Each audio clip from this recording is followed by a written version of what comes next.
Machiegni kendo, skul mar Buka Academy mantiere Mumias e kaunti ma Kakamega orwako skunde ma ok tin ne 50 e piem ma jopuonjre korka lony e somo ma dho Ingeresa. Chenrono ma bende osir kod kambi mar Royal Media Services oywayo jopuonjre matimo penj kendo piem e somo, ndiko kod mako gi wich korka somo mag Ingeresa. Olo Oliver, ma en japuonj mar Ingeresa e skundno mar Buka Academy, okoni piem ma kamano omedo jiwo som jopuonjre mokalo.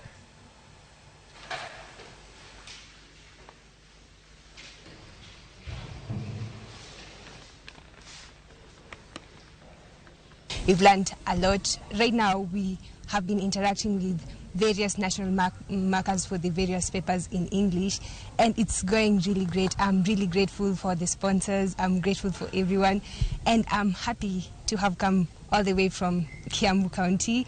We have studied all the papers cutting all across English. We have met several examiners who will help us to succeed in our given ways, and we hope for the best.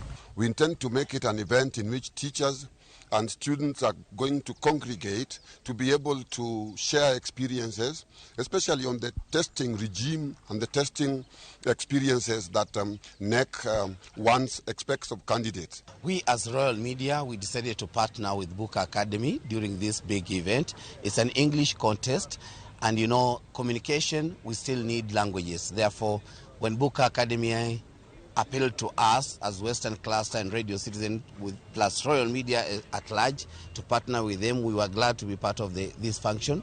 It has attracted schools from all over Kenya, which is a big thing.